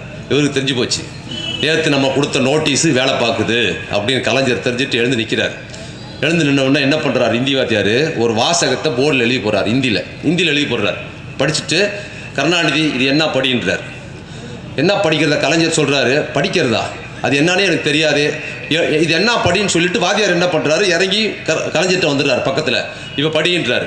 படின்னு சொன்ன கலைஞர் என்ன சொல்கிறாரு, படிக்கிறதா எனக்கு இது என்னன்னே தெரியலேன்னு சொல்லி முடிக்கிறதுக்குள்ள ஓங்கி ஒரு அறை அடிச்ச அடியில் கலைஞர் தலை சுற்றி டெஸ்கில் அப்படியே விழுந்துடுறாரு. அப்படியே விழுந்த உடனே என்ன ஆச்சு, ஸ்தம்பிச்சு, கிளாஸே வகுப்பே ஸ்தம்பிச்சிருச்சு. ஐயோ என்னமோ ஆகிப்போச்சுன்னு, கருணாநிதிக்கு என்னமோ ஆகிப்போச்சுன்னு அப்படியே விழுந்துடுறாரு கலைஞர் சின்ன வயதில். நான் அந்த இடத்துல அப்படியே நிப்பாட்டுறேன். இப்போ என்னாச்சு, இந்திவாதியார் ஓங்கி அடித்தார், கலைஞர் என்ன பண்ணாரு, மயங்கி அப்படியே விழுந்துட்டாரு. சினிமா மாதிரி அந்த சீன் அப்படியே ஃப்ரீஸ் பண்ணி அப்படியே நிப்பாட்டிட்டு அதுக்கு மேலே இன்னொரு சீன் வைக்கிறார், டிசால்வா. அப்படியே கலைஞர் பள்ளிக்கூடத்தில் இருக்கிறாரு, மயங்கி போய் கிடக்கிறாரு. அதுக்கு மேலே இன்னொரு போகிறது, இன்னொரு 20-25 வருஷம் கடந்து என்ன ஃபாஸ்ட் ஃபார்வர்டாக ஒரு சீன் வரும். அது மேலே அப்படியே நீங்களானது மயங்கி போய் விழுந்திருக்கிற சிறுவன் கருணாநிதி அப்படியே போய் இன்னொரு சீனாக வரும்போது கருப்பு கண்ணாடி துண்டு போட்டு வெள்ளை வேட்டியோடு முதலமைச்சராக என்ன பண்ணுறாரு, ஒரு சீன் வருது. என்ன பண்ணுறாரு, அவர் ஒரு ஃபங்க்ஷனுக்கு போகிறதுக்காக டிராவல்ஸ் பங்களால் தயாராக இருக்கும்போது என்னென்ன ஹோமியோபதி டாக்டர்கள் மாநாட்டுக்கு போகிறதுக்காக தயாராகிட்டு இருக்கும்போது தன்னை யார் கூட்டு போக வந்திருக்கிறாங்கன்னு ஸ்க்ரீனை விலைக்கு பார்க்குறாரு. பார்த்தாங்க ஒருத்தர் நிற்கிறார், அந்த ஹோமியோபதி டாக்டர் சங்க தலைவர். பார்த்தோன்னே கலைஞருக்கு ஆச்சரியம். யாருன்னா அந்த ஹோமியோபதி டாக்டர் தன்னை ஓங்கி அடித்தார்ல இந்திவாதியார், அவர் தான் அங்கே நிற்கிறார். கலைஞருக்கு தெரியும், ஆனால் இந்திவாதியாருக்கு தெரியாது. அவர் தான் அங்கே நிற்கிறார். அப்போ கலைஞர் சின்ன வயசில் அடித்தார்ல, அங்கே அடித்து கலைஞர் மயக்கம் போட்டு விழுந்துட்டார்ல, மயக்கம் போட்டு விழுந்த பிறகு என்ன நடந்திருக்குதுன்னு தெரிஞ்சா, ஐயோ கருணாநிதி அடிச்சிட்டோம், அவன் ஏற்கனவே வெளியில் அரசியல் அது இதுன்னு சுற்றிக்கிட்டு இருக்கான், நம்ம கதி என்ன ஆகுமோன்னு கலைஞர் மறுநாள் பள்ளிக்கூடத்துக்கு போயிருக்கிறாரு. இந்திவாதியார் அதோட ஒரு பள்ளிக்கூடத்து பக்கமே வரல. அன்னைக்கு திருவாரூர் ஓடினவர் நல்லா தெரிஞ்சுங்க, ஹோமியோபதி டாக்டர் அவர் மாறிட்டாரு. இந்தி வாத்தியாரையே இந்தி வேலையை விட்டு சிறு வயதில் ஓட வைத்த ஒப்பற்ற தலைவர் தான் டாக்டர் கலைஞர். என்ன பண்ணாரு, இங்கே வந்து பார்க்குறாரு, அவங்க சிரிப்பு தாங்கலை. தன்னை கூட்டு போக வந்திருக்கிறது தன்னை ஓங்கி அறிந்த இந்தி வாரியார் தான் தெரிஞ்ச உடனே வாத்தியார் கூட்டு போகிறாரு. அவருக்கு தெரில இந்த கருணாநிதி தான் அந்த கருணாநிதினு தெரிய இவரும் சொல்லலை. இதை கலைஞர் எழுதுறார். அப்போ என்னது, கலைஞர் 38 இந்திய எதிர்ப்பு போராட்டத்தில் கலைஞரின் பங்களிப்பு உள்ள வருது, பட்டுக்கோட்டையில் பங்களிப்பு உள்ள வருது. அதுக்கப்புறம் என்னாச்சு, ராஜாஜி துண்டகானம் துணியக்காரன் 38 விட்டுட்டு ஓடுகிறார். இது முதல் இந்திய எதிர்ப்பு போராட்டம். எதுக்காக ராஜாஜி திணிச்சாருன்னு நமக்கு தெரியும். அதற்கு பிற்பாடு 65 போராட்டம் ஜனவரி 25ஆம் தேதி 1965 ஜனவரி 25ஆம் தேதி அந்த போராட்டத்தில் உயிர் நீத்தவங்க 3 பேர். ஆனால் முதல் போராட்டம் ஏன்னா அன்னைக்கு தான் சட்டமாக போகிறாங்க, அன்னைக்கு தான் அறிவிக்குது ஒன்றிய அரசு. அன்னைக்கு இருந்த லால் பகதூர் சாஸ்திரி தலைமையில், லால் பகதூர் சாஸ்திரி தான் என்னன்னா அன்னைக்கு இருந்த பிரதமர் லால் பகதூர் சாஸ்திரி தலைமையில் என்ன பண்ணுறாங்க, இந்தியா முழுக்க அறிவிக்கிறாங்க. ஆனால் அதற்கு ஒரு ஆண்டுக்கு முன்னாலேயே, எதுக்கு அதுக்கு ஒரு ஆண்டுக்கு முன்னாலேயே என்ன பண்ணுது, ஒரு போராட்டத்தை ஒருத்தர் ஆரம்பிச்சிட்டான். 1964 ஜனவரி மாதம் 25ஆம் தேதி ஒருத்தர் ஆரம்பிச்சிட்டான். அவன் பேர் என்னன்னா கீழ்பழுவூர் சின்னசாமி. அவர் என்ன பண்றாரு தெரியுமா, ஒரு வருஷத்துக்கு முன்னாடி, ஏன்னா அவருக்கு திராவிட நாடு படிக்கிறாரு, அண்ணா பேச்சை கேட்கிறாரு, கலைஞர் பேச்சை கேட்கிறாரு, இந்தி வந்துருச்சுன்னா என்ன ஆகுன்னா எவ்வளவு பெரிய படிப்பாளி தெரியுமா இவரு கீழ்பழுவூர் சின்னசாமி. 5ஆம் வகுப்பு, அரியலூர் பக்கத்தில் ஒரு ஊர். இந்திய எதிர்ப்பு, இந்தியை வந்து திணிக்கிறாங்களே தாங்க முடியாத போது ஒரு முறை பக்தவச்சலம் ரயில்வே ஸ்டேஷனில் வராரு. பக்தவச்சலம் ரயில்வே ஸ்டேஷனில் வந்தபோது அவர் காலில் விழுந்து ஐயா இந்தியை திணிக்காதீங்க உங்க கெஞ்சி கேட்குறேன்னு கேட்டபோது என்ன பண்ணுறாரு பக்தவச்சலம், அவர் அரசு பைத்தியக்காரன் எவனோ இருக்கா போய் ஜெயிலில் தூக்கி வச்சுட்டாங்க. அதற்கு பிற்பாடு தான் அவர் என்ன பண்ணுறாரு, 64 இது அவரால் தாங்க முடியல. அந்த அளவுக்கு அவர் வந்து மொழி உணர்வோடு இருக்கிறாரு. மொழி உணர்வு நல்லா தெரிஞ்சுங்க. நான் சொன்னல முதல்ல, தமிழ் புலவர்களோ தமிழ் வைத்து வயிறு வளர்க்கிறவர்கள் யாருமே இந்திய எதிர்ப்பு போராட்டத்துக்கு வரவே இல்லை, ஒருத்தன் கூட சாகலை, எதிர்ப்பே வரல. தமிழால் எந்த பயனும் அடையாம பேச மட்டும் தெரிந்த திராவிட இயக்க தோழர்கள் தான் தமிழை பாதுகாத்தான். அவன் பாதுகாத்து கொடுத்ததுக்கு பிற்பாடு தான் இன்னைக்கு வரைக்கும் பட்டிமன்ற பேச்சாளர்கள் இருந்து கதா கலட்சம் பண்ற வரைக்கும் இன்னைக்கு சாப்பிட்டு சந்தோஷமா வெளிநாடு போகிறான் என்றால் அன்னைக்கு நம்ம சின்னசாமியும் விருகம்பாக்கம் அரங்கநாதனும் மற்றொரு அந்த தியாகம் தான் அதுக்கு காரணம். என்ன பண்றாரு, அதுக்கப்புறம் சின்னசாமி தன்னை தியாகம் உயிரோடு இருந்து கொடுத்து செத்து போறார். 65 நடந்த போராட்டம், 64 நடந்த போராட்டம், அதுக்கப்புறம் தான் 65 போராட்டம், மாணவர் போராட்டம் வருது. மதுரையில் இந்தியை திணித்து அன்னைக்கு காங்கிரஸ் அரசுக்கு எங்க தெரியுமா திகுன்னு பிடிக்குது போராட்டத்தை, மாணவர் அமைப்பு. அன்னைக்கு மாணவர் அமைப்பில் இந்த திமுக மாணவர் அமைப்பு இந்திய அரசு வந்து அதிகாரப்பூர்வமாக அறிவிச்சிருச்சு, இனி பொறுத்து பயனில்லை என்று இந்திய எதிர்ப்பு போரின் முதல் நெருப்பை திமுகவின் மாணவரணி எங்க தெரியுமா பத்த வச்சாங்க, மதுரையில் இருந்த காங்கிரஸ் அலுவலகத்துக்கு முதல் தீயை திமுக மாணவரணி பத்த வச்சது. அந்த தீ திகு நெறிஞ்சு தமிழ்நாடே என்ன பண்ணுது, இந்தியாவில் ஒரு பயங்கரமான மொழி உணர்வு கொண்ட இந்திய எதிர்ப்பின் மாநிலமாக மாணவர்கள் கட்டமைச்சிட்டாங்க. என்ன ஆனா அண்ணா மட்டும் அன்னைக்கு சொல்லியிருந்தாரு வச்சுங்க சரசரன். அதுக்கப்புறம் பார்த்தீங்கன்னா அந்த 25 கோடம்பாக்கத்தில் சிவலிங்கம், அவர் வந்து சிவலிங்கம் யாருன்னு பார்த்தீங்கன்னா ஒரு சாதாரணமான படிப்பறிவு கிடையாது. அவர் தீக்குளித்து செத்து போறாரு. அவர் தீக்குளித்து செத்து போறதை போய் பார்க்குறாரு, சிவலிங்கம் இந்த மாதிரி ஆயிட்டாருன்னு. கோடம்பாக்கம் சிவலிங்கம் செத்து போனது கொஞ்சம் தள்ளி இருக்கிற விருகம்பாக்கத்தில் இருக்கிற அரங்கநாதை போய் பார்த்துட்டு வந்து அவர் ராத்திரிலாம் தூக்கம் இல்லாமல் அரங்கநாதன் 27ஆம் தேதி அவர் கொளுத்திட்டு செத்து போறாரு. அண்ணா மட்டும் பார்க்குறாரு. அதுக்கப்புறம் ஐயோ இந்த மாதிரி போகிறாங்கன்னு சொல்லி அண்ணா என்ன பண்ணுறாரு, இந்த தியாகம், இந்த மாதிரி உயிர் தியாகங்கள் வேண்டாம், தொண்டர்கள் இப்படி இறந்து போகிற தாங்க முடியலன்னு அண்ணா அறிக்கை கொடுக்கும்போது தொண்டர்கள் அண்ணாவை விமர்சிக்கிறாங்க. அண்ணா நீங்கள் பயந்துட்டீங்களா, ஒன்றிய அரசுக்காக ஒத்து போறீங்களா, அண்ணா தொண்டர்கள் இப்படி போகிறத அவளை தாங்க முடியல, அண்ணாவும் கலைஞரால் இது முறை கிடையாது, நம்ம போராட்டத்தை வந்து இந்த முறையில் வேண்டான்ற மாதிரி ஒரு அறிக்கை கொடுக்குறாரு. தொண்டர்கள் ஒத்துக்கல. ஆனால் அன்னைக்கு அதுதான் தலைவர்கள் பண்புங்க. ஆனால் அண்ணா மட்டும் இந்த போராட்ட முறை போகும்போது அன்னைக்கு மட்டும் அண்ணா மட்டும் ஒரு வார்த்தை சொல்லியிருந்தால் தமிழ்நாட்டில் மிகப்பெரிய வன்முறைகள் நடந்தது. இந்த கட்டுக்கோப்பு அவ்வளோ எமோஷனலாக இருந்தாங்க மக்கள். தொடர்ந்து மரணங்கள். அதுக்கப்புறம் சிவகங்கையை சேர்ந்த ராஜேந்திரன் தீக்குளிக்கல. அவரு அங்கே அண்ணாமலை துப்பாக்கி போலீஸ்காரர்கள் அன்னைக்கு இருந்த பக்தவச்சலம் போலீஸ்காரர்கள் துப்பாக்கி சொல்லி சுட்டு கொண்டாங்க. அப்போ இவ்வளோ தியாகங்கள் தொடர்ந்து நீங்கள் பார்த்தீங்கன்னா எவ்வளவு தியாகங்கள். இந்த தியாகங்கள் எல்லாம் எதற்காக இந்தியை நம்ம எதிர்க்கிறோம். 65 அன்னைக்கு இந்திய எதிர்ப்பு போராட்டம், 65 அன்னைக்கு இந்திய எதிர்ப்பு போராட்டத்தில் அந்த மாபெரும் இந்திய எதிர்ப்பு போராட்டத்தில் அடித்த மணி இருக்கு பார்த்தீங்களா, மாநில சுயாட்சிக்கான மணி, அன்னைக்கு அடித்த மணி இருக்கு பார்த்தீங்களா, அந்த மணி ஒன்றிய அரசு ஆட்டம் காண வைத்து நேரு கொடுத்த வாக்குறுதி மீறி லால் பகதூர் சாஸ்திரி மாநில அரசின் போது இந்தியை திணித்ததை பார்த்து தமிழகம் கொந்தளித்து அன்னைக்கு மாபெரும் போராட்டத்தை நடத்துச்சு. அதுக்கு முன்னால் 38 2 பேர் உயிர் நீத்தாங்க. தாளமுத்து நடராசன் 2 பேர் சிறையில் உயிர் நீத்தாங்க. 2 பேர் தான் உயிர் நீத்தாங்க. இதில் நூற்றுக்கணக்கான பேர் உயிர் தியாகம் செய்தார்கள். ஊரே பத்தி எரியுது. திமுக காரன்னா கொள்கை உணர்வாளன் சொல்லி உலகத்துக்கே அறிவித்த மாபெரும் இந்திய எதிர்ப்பு போராட்டமாக மிக தீவிரமாக கட்டமைக்கான என்ன பண்ணுது, லால் பகதூர் பாரி நடுங்கிறான். என்னங்க இது, ஒரு ஊர்ல இந்திய திணிச்சா அதுக்கு ஏங்க அந்த ஊர்ல இவ்வளவு பெரிய போராட்டம் நடக்குது, ஒருத்தர் தண்ணி அறிவிச்சுக்கிறாங்கன்னு அவர் ஒண்ணுமே புரியல லால் பகதூர் சாஸ்திரிக்கு. ஐயோ அந்த மக்கள்கிட்ட சொல்லுங்க, நம்ம பேசி தீர்த்து போடலாம் சொல்றாரு. பேசி எல்லாம் முடிக்கிறதில்ல, தீர்த்துட்டு தான் பேசணும்னு திமுக காரன் தீவிரமாக இருந்ததால் வேற வழி இல்லாம இந்தி திணிப்பை வாபஸ் பெற்றது அன்னைக்கு. இது ரொம்ப முக்கியமானது. அப்போ இந்திய எதிர்ப்பு போராட்டத்தில் நல்லா தெரிஞ்சுங்க, இந்தியை ஏன் திணிக்கிறான்னா நம்ம படிக்கக்கூடாது என்பதுக்கு தான் திணிக்கிறான். இவன் சொல்றான், நல்லா தெரிஞ்சுங்க, இந்தி திணிப்போடு இன்னொன்று கொடுப்பான் சமஸ்கிருதம்னு. இவன் சொல்றான் இந்திய திணிச்சாவது இந்தியை படித்தா வேலை கிடைக்குன்னு சொல்றாங்க, ஒரு பேச்சு கற்றுக்குங்க. இவன் சொல்ற மாதிரி இந்தியை படிச்சுட்டு நம்ம உத்தரப்பிரதேசத்தில் ஒயின் சாப்பிட போய் சரக்காது வாங்க முடியும்னு வச்சுக்கோங்க. சமஸ்கிருதத்தை படிக்க சொல்றானா இல்லையா? சமஸ்கிருதம் எதுக்கு படிக்கிறது? எதுக்குங்க படிக்கணும் சமஸ்கிருதத்தை?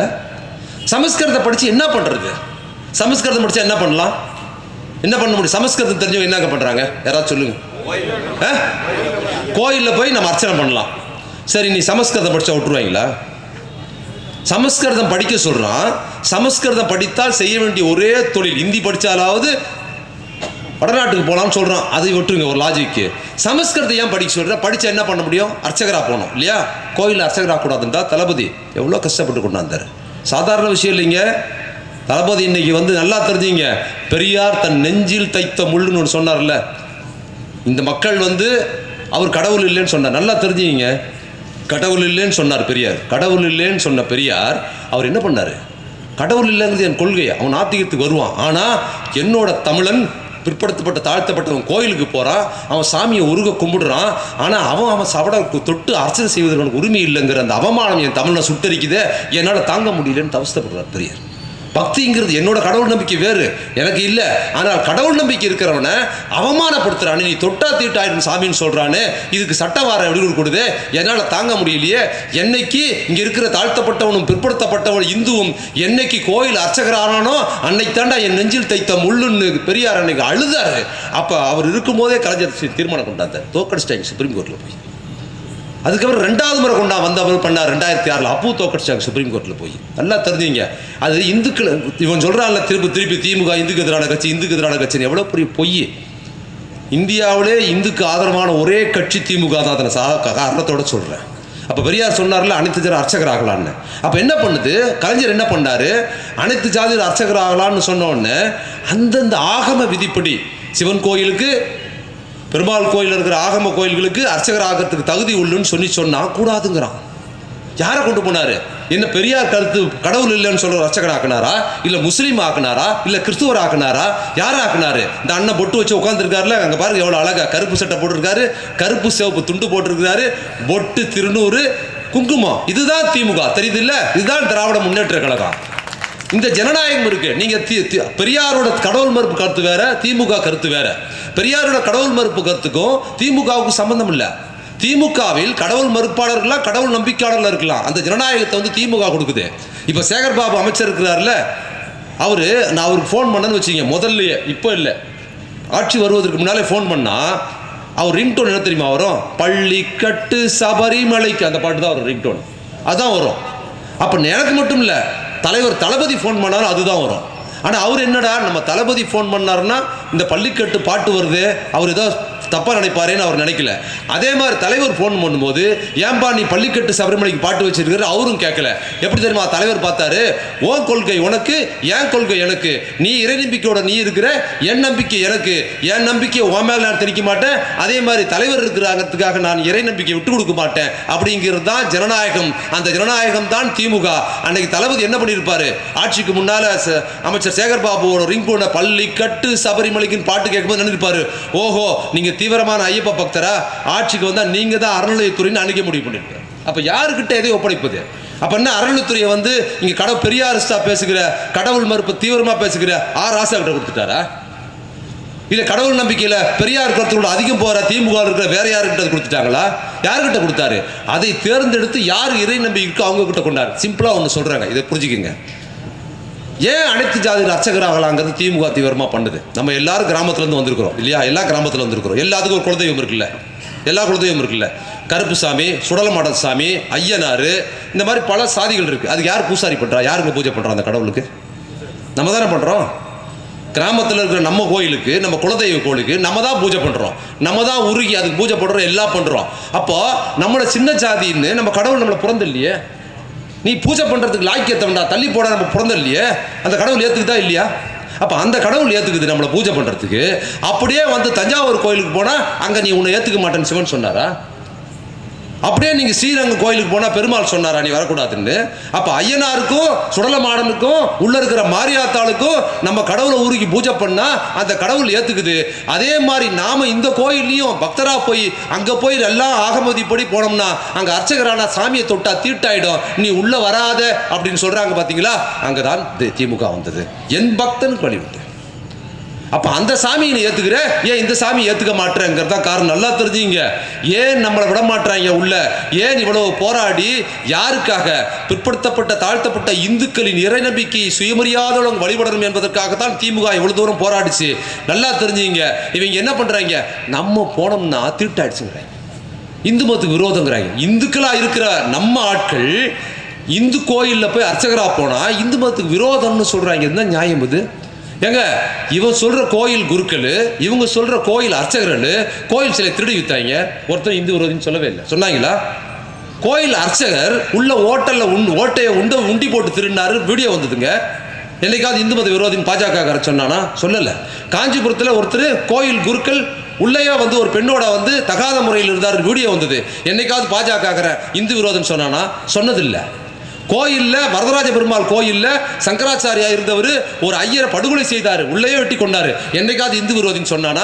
சொன்னதில்லை. கோயிலில் சிலை திருடுறவன் போடலாம், கோயிலில் சாமியை திருடுறவன் போடலாம், கோயிலில் உண்டியில் திருடுறவன் அர்ச்சகராக இருக்கலாம், கோயிலில் மிக மோசமாக பெண்கள் கிட்ட தகாத முறையில் நடந்து கர்ப்பகிரகத்தில் நடக்கிறவன் கோயிலில் வந்து அர்ச்சகராக இருக்கலாம், அவன்லாம் இருக்கலாம். பக்தியோடு பிற்படுத்தப்பட்டவனும், பக்தியோடு ஒரு கள்ளரும் வன்னியரும் ஒரு நாடாரோ ஒரு அருந்ததியரோ ஒரு பல்லரும் பறையரும் பக்தியோடு போய் அர்ச்சகரா சாமியை போனால் நீ தீட்டாயிடும். இந்து விரோதின்னு சொல்றான்னா யார் இந்து? என்ன கதை தெரியுமா? நம்மளை விட இல்லைங்க, நம்மளை விட அவங்க உயர்ந்தவங்க, நம்ம கடவுளோட அவங்க உயர்ந்தவங்க. நான் உங்கள்கிட்ட உதாரணம் சொல்கிறேன். இப்போ நம்ம ஒரு பூசாரியாக இருக்கிறோம், நம்ம கிராமத்தில் பூசாரியாக இருக்கிற கோயிலில் என்னைக்காவது ஒரு குருக்களோ ஐயரோ நம்ம கும்பிடுற சுடலமாட சாமிக்கோ நம்ம குடுற மாரியாத்தாளுக்கோ நம்ம பூசாரியாக இருக்கிற இந்து கோயிலில் வந்து திருநூறு வாங்கி வச்சிருக்கிறாரா? நெத்தியில் வச்சிருக்கிறாரா? எங்கேயாவது நடந்திருக்குதா? நம்மளும் இந்து தானே, நம்மளும் இந்து தானே. ஐயனாருக்கு பூஜை பண்ணுறோம். ஏன் ஆடி மாதம் கோயிலுக்கு வழியார பந்தல் போட்டு என்ன பண்ணுறோம்? ஆடி மாதத்துக்கு கூழு ஊற்றுறோம். கூழு ஊற்றும் போது எல்லாத்துக்கும் நம்ம பக்தியில் எல்லாம் செய்யப்படுறோம். என்னைக்காவது வந்து ஒரு ஐயரோ ஒரு குருக்களோ ஒரு அர்ச்சகரோ வந்து சாமி பூசாரி எனக்கு கொஞ்சம் திருநூறு கொடுங்கன்னு வாங்கி வச்சிருக்கிறாரா? வாங்கி வைக்கல. என்னது? நம்மளை விட மட்டும் இல்லை, நாம் வழிபடுகிற கடவுளே விடவும் அவர்கள் உயர்ந்தவர்கள். என்னை விட உன் கடவுளே தாழ்ந்ததுங்கிற கண்ணோட்டம் அவர்கள்ட்ட இருக்குது. நீ நானும் சின்ன ஜாதி இல்லை, நம்மளும் ஐயனாரும் நம்ம சுடலமாடையும் நம்ம மாரியாத்தாவுமே அவங்களோட சின்ன ஜாதின்னு அவங்க நினைக்கிறாங்க. இதனோட அநீதி. என் கடவுளை விட நீ உயர்ந்தவனா? என் மக்கள் இந்து இறை நம்பிக்கை உள்ளவன், உள்ள போய் சாமி கும்பிட்டா தீட்டாயிடுன்னு சொல்றியே, இது நியாயமா? என்னைக்காவது நம்ம கிட்ட வந்து அவங்க திருநூறு வாங்கல, பதிலுக்கு நம்ம பார்க்கறது இல்லை, அங்கே போய் கையேந்து நிற்கிறோம், திருநூறு போடுறாங்க. உன் கடவுளை நீ வச்சுக்க, என் கடவுள் நான் வச்சுக்கிறேன்னு பேசியிருக்கிறோமா? இல்லை. அப்போ நாம் நம் கடவுள் வழிபாடு நிப்பாட்டு இருந்தா கூட அனைத்து ஜாதி அர்ச்சகர்களா பிரச்சனை வந்திருக்காது.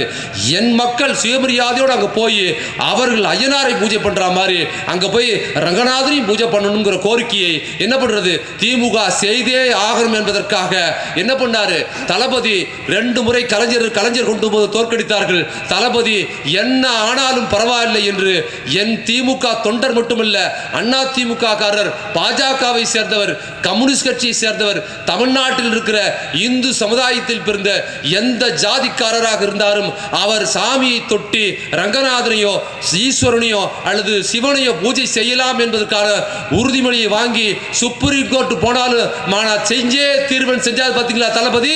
அதுதாங்க மாடல் திராவிடம். அதுதான் உண்மையான இந்து கட்சி. இந்துக்கள் எல்லோரும் அர்ச்சகராகணும் சொன்ன இந்து கட்சி தான் திமுக. அதை இந்து விரோதிங்கிறான். இந்துக்கள் யாரும் அர்ச்சகராகக்கூடாதுன்னு சொல்ற இவன் இந்து விரோதி, இந்து கட்சிங்கிறான். இதை உண்மையை நீங்க புரிஞ்சுக்கணும். அப்போ இந்த நீட்சி எதுக்காக? இந்தி திணிப்பு. சமஸ்கிருதம் சொல்றாங்க, சமஸ்கிருதம் படிச்சு என்ன பண்றது? இவன் சமஸ்கிருதம் படிங்கிறான், சமஸ்கிருதம் படிச்சா நம்ம அர்ச்சகராக கூடாதுங்கிறான். சரி, நீ அர்ச்சகராகலப்பா, நீயே இருந்துக்க, நாங்க என்ன பண்றது? நீ கர்மாந்திரமாவது பண்ணிக்கலாமா? நம்ம கர்மாந்திரம் பண்ணுறதுக்காக எங்களை அழிமை கொடு, வருஷம் நீ பண்ணிக்க, வருஷம் யாராவது செத்து போயிட்டா திதி பண்ணி அது 4 காசு பார்க்குறேன்னா அது கூட மாட்டான். கர்மாந்திரம் பண்றதுக்கும் சமஸ்கிருதம் நமக்கு அனுமதி கிடையாது, தேவசம் பண்றதுக்கு நமக்கு அனுமதி கிடையாது, தீட்டாயிடும். அப்ப சமஸ்கிருதத்தை படிச்சு நம்ம என்ன பண்றது? ஏன்னா இந்தியும் சமஸ்கிருதம் படிக்க வச்சு ஜாதியில் நூற்றாண்டுக்கு முன்னால் கல்வியில் உனக்கு கிடையாது, நீ சூத்திரன், நீ தாழ்த்தப்பட்டவன், நீ படிக்க கூடாதுங்கிறத இந்தியிலையும் சமஸ்கிருத ஸ்கிரிப்டா எழுதி வச்சிருக்கிறான். அதையே பாடத்திட்டமாக கொண்டு வருவதுக்கு தான் பாஜக எல்லா வேலையும் புதிய கல்வி திட்டத்தில் பார்க்குறான். கொண்டாந்து என்ன பண்ணுவான், நம்ம தலையில நீ இந்த ஜாதிக்காரன் தான், உனக்கு இடஒதுக்கீடு தேவையில்லைன்னு நம்மளே சொல்ல வைப்பான். சொல்ல வச்சுட்டால இடஒதுக்கீடு தேவையில்லை, எனக்கு அது தேவையில்லைன்னு சொல்லி ஹைலைட்டா இன்னைக்கு ராமர் கோயில் கட்டிட்டு தாழ்த்தப்பட்ட மக்கள் நன்கொடை கொடுத்தா ஏற்றுக்கொள்ள முடியாது, பிற்படுத்தப்பட்டவர்களை இவங்க வந்தா உள்ள போகக்கூடாது, பெண்களா இருக்கிறவங்க அங்க அர்ச்சகரா போகக்கூடாதுன்னு மீண்டும் பழைய மெத்தடை கொண்டு வருவதற்கான ஏற்பாடுக்குத்தான் இந்தி திணிப்பு, சமஸ்கிருத திணிப்பை திருப்பி கொண்டு வரான். இந்தி திணிப்பு எதிர்ப்பதான் நம்ம செய்யறோம், இந்தி மொழி எதிர்ப்பு நம்ம செய்யறோம். நல்லா தெரிஞ்சுங்க. எனக்கு தெரிஞ்சு அண்ணனுக்கெல்லாம் தெரியும், 80களில் 60களெல்லாம் இந்தி பாட்டு அவ்வளோ ஹிட்டு. என்னென்ன, ஒரு பக்கம் இந்திய எதிர்ப்பு போராட்டம் பயங்கரமாக நடக்குது, இன்னொரு பக்கத்தில் யாதோ எங்க பாரு இந்தி பாட்டு ஆராதனா அது இதுன்னு பாடுதா இல்லை, எங்கெல்லாம் பாடுச்சு. அப்போ நம்ம தெளிவாக இருந்தோம். நாங்கள் இந்தி திணிப்பு பள்ளிக்கூடத்தை எங்கள் மேலே இந்தி திணிக்காதான் சொன்னோமே தவிர நாங்கள் இந்தி படத்தை எதிர்க்கல. இந்த பக்கத்தில் இந்தி திணிப்பு போராட்டத்தை ரயில்வே ஸ்டேஷனில் இந்தி எதிர்ப்பில் தான் அழிச்சுமே தவிர சினிமா தேட்டரில் ஓடுற இந்தி படத்தை நாங்கள் எதிர்க்கல. விருப்பப்படுறவங்க போய் இந்தி படத்தை பார்த்துக்கிட்டோம், விருப்பப்படுறவங்க போய் இந்தியை கேட்டுக்கிட்டோங்கிற அந்த ஜனநாயக தன்மையோடு இருந்ததுனால தான் இங்கே அதிகமான இந்து பாட்டு ஒரு பக்கத்தில் கேட்டுக்கிட்டே இருக்கும்போது இந்த பக்கத்தில் இந்திய எதிர்ப்பு போராட்டம் நடந்தது.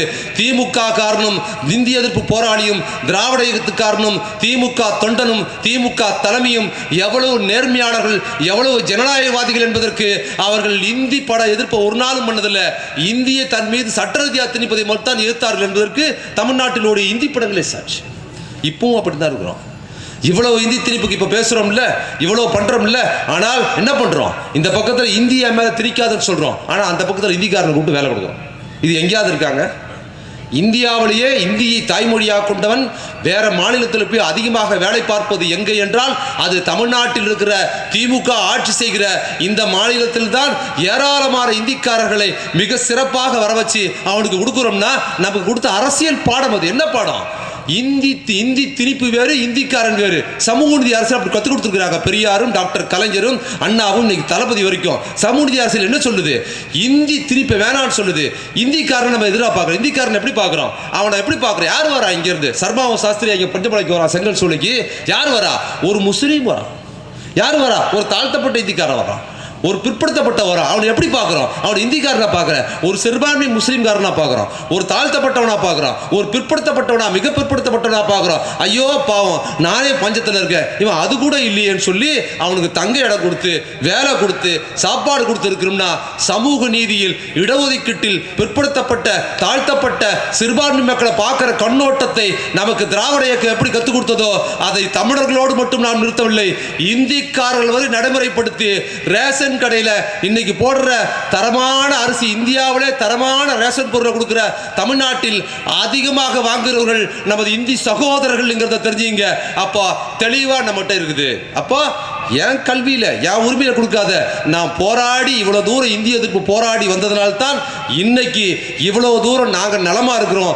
நீ வேற இந்தியில நல்லா தெரிஞ்சு உத்தரப்பிரதேசத்தில் வரான்லங்க, அவன்கிட்ட நீங்க தமிழ் இல்லைங்க, அவன்கிட்ட ஹிந்தி கொடுங்களேன், ஹிந்தி பேப்பரு, அவனுக்கு இந்திய படிக்க தெரியலங்க, இந்திய படிக்க தெரியலங்க.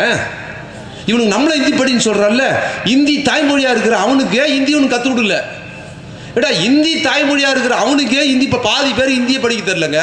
அதுவே வந்து தெரியாது சார்ன்றான், அவன் தெரியாதுன்றான். அவன் இந்தியாவுக்கு படிக்க தெரியல. உத்தரப்பிரதேசத்தில் இருக்கிறவனை ஹிந்தி படிக்க சொல்லாம அவனை ஒருவேளை சோத்துக்கு எங்க ஊருக்கு அமிச்சிட்டு நாங்க இங்க நல்லா படித்து இங்க சிறப்பா வந்தா எங்களை வந்து ஹிந்தி படிங்கிறான். இருமொழி கொள்கைங்கிறத கொண்டு வந்தாரு. மும்மொழி கொள்கையை நம்ம ஏத்துக்கல. மும்மொழி கொள்கை வந்திருந்தா நேரம் நடுத்தரில் நின்று பாட்டுருக்கோம். 38 பெரியார் என்ன சொன்னார் தெரியுமா? ஆங்கிலம் படிங்கடாண்டாரு. என்னமோ தமிழுக்கு விரோதமா சொல்றாரு. பெரியார் தமிழுக்கு விரோதமாக சொல்றாருங்க, தலைமையில் அடிச்சுக்கிட்டாரு.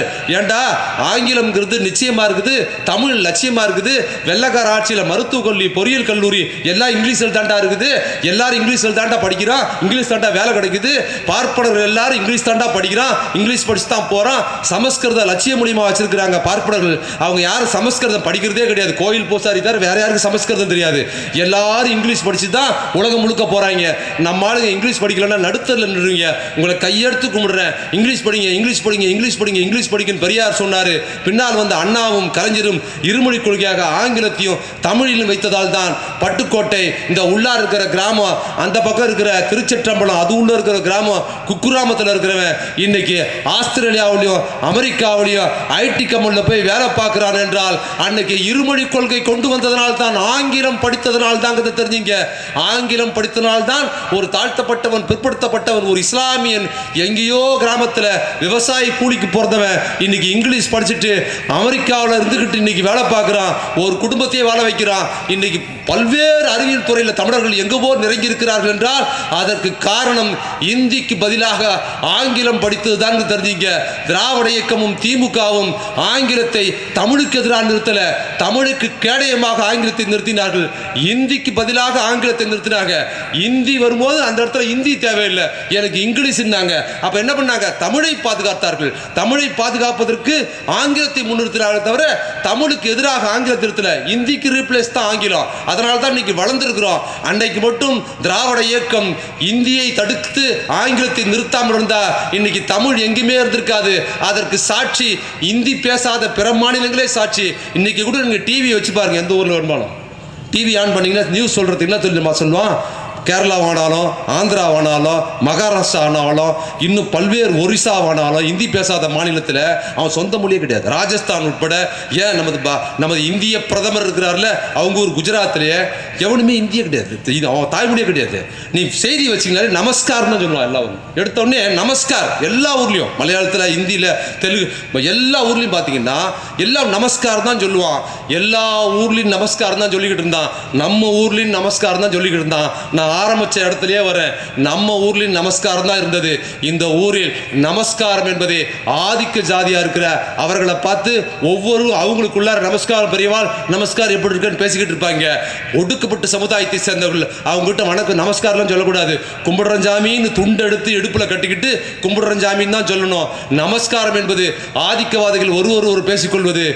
கும்பிடுறஞ்சாமிங்கிற தமிழ் அவங்கள பார்த்து கும்பிடுறேன்னு இடுப்புல துண்டை கட்டிக்கிட்டு பேசுற மொழியாதான் இருந்தது. உள்ள பெரியார் பூந்தாரு, திராவிட இயக்கம் பூந்தது, திமுக பூந்தது.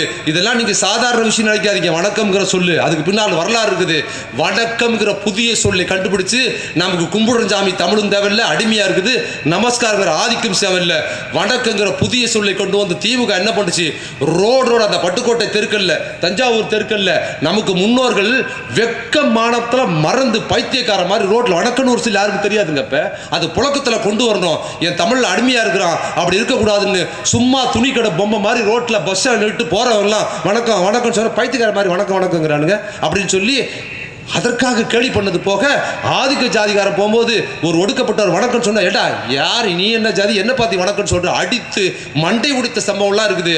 ஆனால் அதையெல்லாம் வெக்கத்தை எல்லாம் பார்க்காமல் கும்பிடுறஞ்சாமியை ஒழிச்சு நமஸ்காரத்தை ஒழிச்சு என்ன பண்ணாங்க, திமுக காரர்கள் வணக்கம் என்கிற சொல்லை கொண்டு வந்து இந்தியாவெங்கும் நமஸ்காரம் சொல்லி கொண்டிருந்த போது இடுப்பில் இருந்த கும்பிடுறஞ்சாமி சொன்ன இடுப்பில் இருக்க துண்டை கழட்டி அவன் தோல்ல போட்டு என்ன சொல்லுச்சு, மகனை நீ யாருக்கு அடிமை கிடையாது, நீ எவனும் பார்த்து கும்பிடுறான்னு சொல்லக்கூடாது, எவனா இருந்தாலும் அவனை பார்த்து நீ வணக்கம்னு தான் சொல்லணும் கொண்டது திராவிட இயக்கம். நீ பெரிய ஆளா இருக்கலாம், நீ நமஸ்காரம் சொல்லக்கூடாது, அவன் வணக்கம் சொன்னானா நீ வணக்கம் தான் சொல்லி ஆகணும் சொல்லி இன்னைக்கு மோடி வரைக்கும் வணக்கம் சொல்றார் என்றால் அதற்கு ஒரு சாதாரண எழுத படிக்க தெரியாத திமுக தொண்டனின் தியாகம் பின்னணியில் இருக்கு தெரிஞ்சுங்க.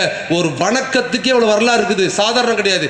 ஏன் துண்டு போற பழக்கத்தை கொண்டாந்தார் கலைஞர், ஏன் அண்ணா தோல்ல துண்டு போட்டார், அதெல்லாம் தெரிஞ்சுக்கணும். நீங்க ஏன் கேளியா எல்லாருக்கும் அண்ணா தன் உருவத்தை விட தாண்டி தோல்ல துண்டு போட்டார். ஏன் போட்டாரு? அவங்க பைத்தியமா?